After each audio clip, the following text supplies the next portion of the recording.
Hello dear students, welcome to the class third. ये है आपकी ईवीएस की बुक जिसका नेम है ग्रीन पाथवे। इसका हमारा रिवीजन चल रहा था चैप्टर 2 का, जिसका नेम था केयरिंग फॉर अदर्स। इसको हमने रिवाइज कर लिया है अच्छे से। और इस चैप्टर में हमने आपको बताया कि ओल्ड पीपल की केयर कैसे करते हैं, सीक पीपल की केयर कैसे करते हैं, और जो फिजिकली चैलेंज्ड पीपल होते हैं यानी विकलांग, उनकी केयर कैसे करते हैं।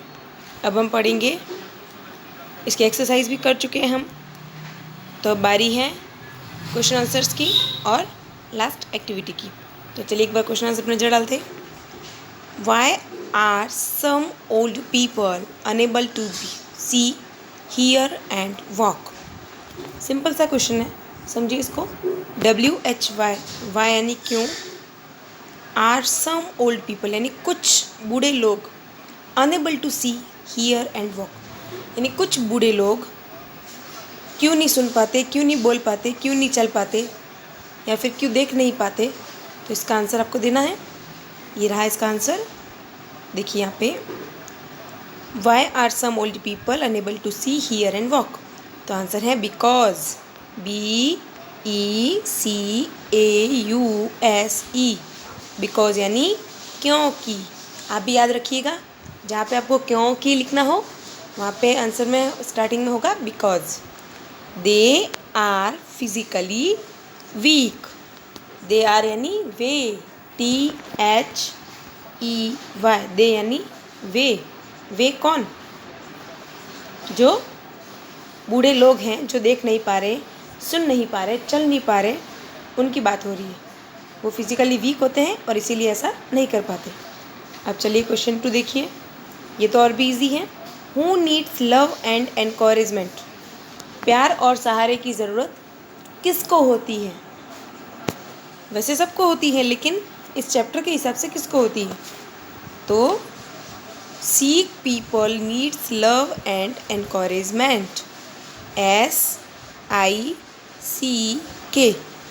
सीक यानी बीमार, पीपल यानी लोग, नीड्स यानी ज़रूरत, लव यानी प्यार, एंड एनकरेजमेंट यानी सहारा। तो आंसर है इसका sick people needs love and encouragement. Question 3 देखिए। How are physically challenged people different from others.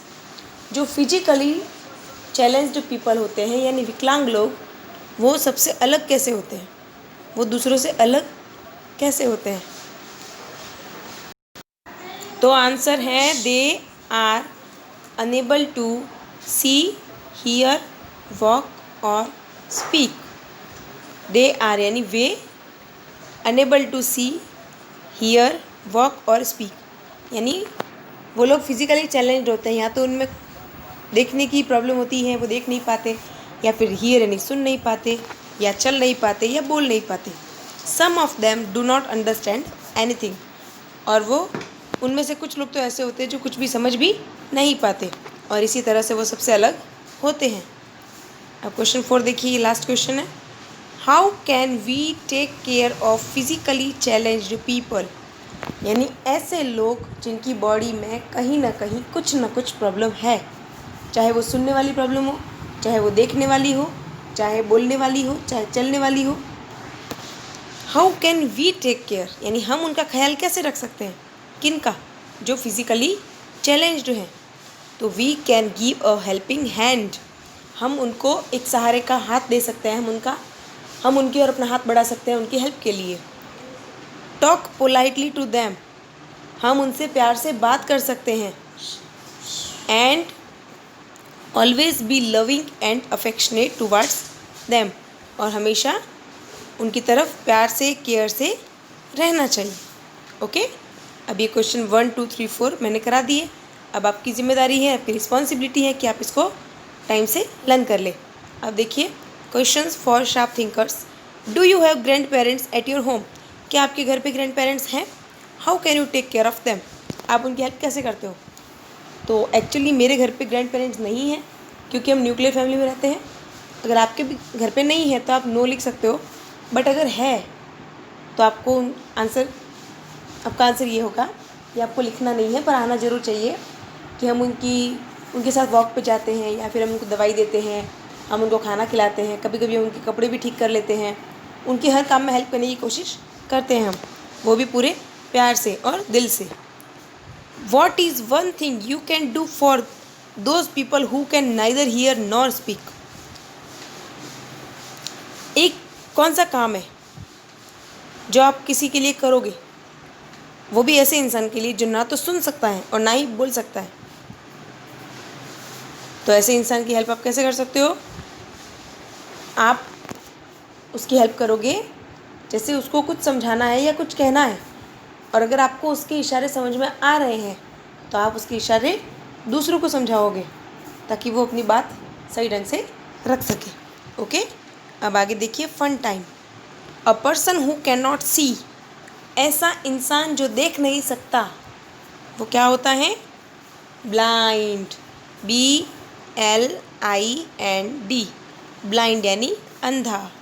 ऐसा किसी को बोलिएगा मत मुंह पे, अच्छा नहीं लगता, उनको हर्ट होता है, लेकिन आपको पता तो होना चाहिए ना। फिर देखिए अ person who can not hear, ऐसा इंसान जो सुन नहीं सकता, तो वो होता है DEAF, डीफ, डीफ यानी बहरा। ये भी किसी को नहीं बोलना चाहिए, चाहे वो सच में बहरा क्यों ना हो, चाहे कोई सच में अंधा क्यों ना हो, चाहे सच में कोई गूंगा क्यों ना हो। हमें उनकी कमी कभी उनको नहीं बतानी, यानी उनको पता तो है लेकिन हमें उस नाम से उनको कभी नहीं चिढ़ाना चाहिए, चाहे हमें कितना भी गुस्सा क्यों ना आए। अ person who can not speak, वो इंसान जो बोल नहीं सकता, तो उसको बोलते हैं DUMB, डम्ब, डम्ब यानी गूंगा। तो आपको याद रखना है, ब्लाइंड यानी अंधा जो देख नहीं सकता, डीफ यानी बहरा जो सुन नहीं सकता, डम्ब यानी गूंगा जो बोल नहीं सकता।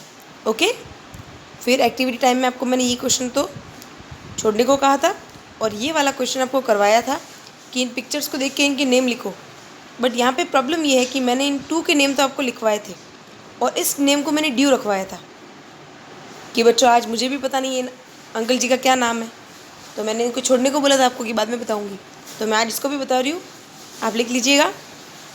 ये है अमृता सिंह, इनका नेम मैं यहाँ लिख चुकी हूँ, अमृता सिंह, दिख रहा है आपको? यस। ये है स्टेफन हॉकिंग, ये आप लिख लीजिएगा अपनी बुक में। और ये है अलेक्जेंडर ग्रैहम। तो तीनों के नाम हो गए, ये आपको अपनी बुक में पेंसिल से भरने हैं, ये भी और ये भी। और आपको सारी चीज़ें लर्न करने की कोशिश करनी है और स्पेशली लर्न करने के साथ साथ स्पेलिंग को भी लर्न करना है ताकि आप ढंग से उसको लिख के भी एक्सप्लेन कर सके।